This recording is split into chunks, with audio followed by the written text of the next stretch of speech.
Following on from some of the earlier videos, we've been trying to find out the area underneath this graph. So the precise area here, we don't actually know. We're just going to call it capital Q for the time being. As it turns out, the area of this thing here, if you square the area, it equals the volume of this thing here. Okay, so once we know this, then we will know that Q, the area, equals the square root of pi, and we've been trying to show this all along.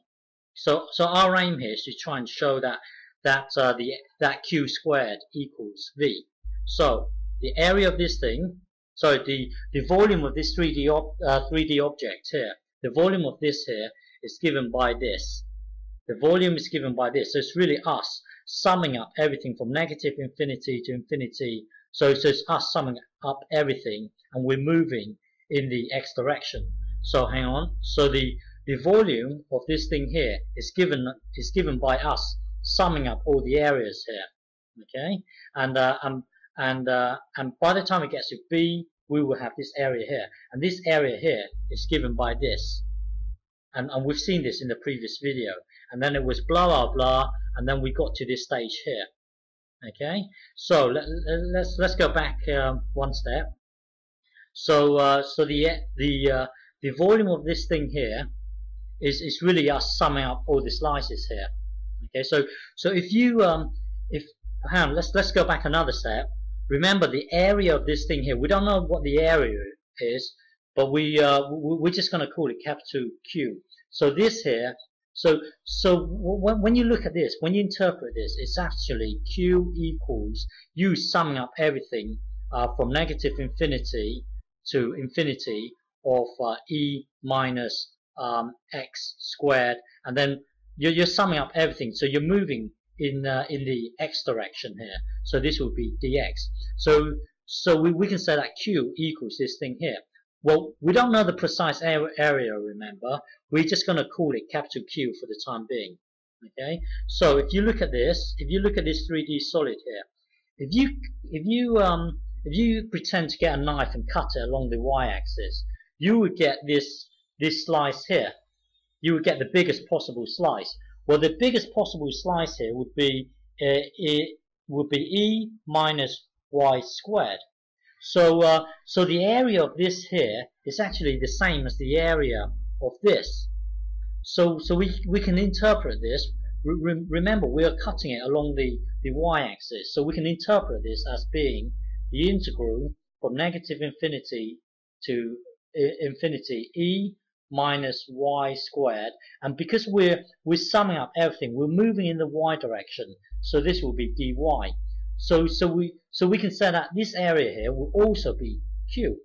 Okay. Now pretend to so you've got a 3D solid here. Now pretend to get a knife and cut it along the x-axis. Well, if you cut it along the x-axis, then you're still going to get the biggest possible slice. So cutting along the x-axis will give you the same slice here. So the area, even though you're cutting it along the x-axis, the area will still be the same. So in this case you can interpret this as being Q equals minus infinity here.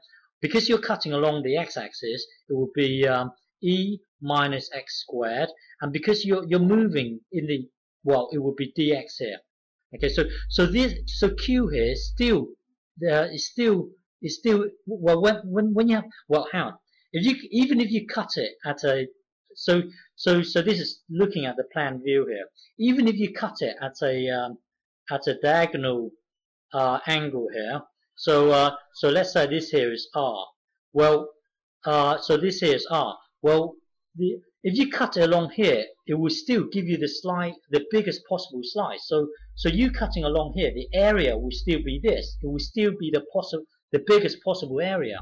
Well, the area of this here, hang on, the area of this here will be minus infinity to infinity of E minus, well, you're cutting along here, so R squared dr, because you're moving in the R direction here, and then because you're cutting along here, the area will still be Q.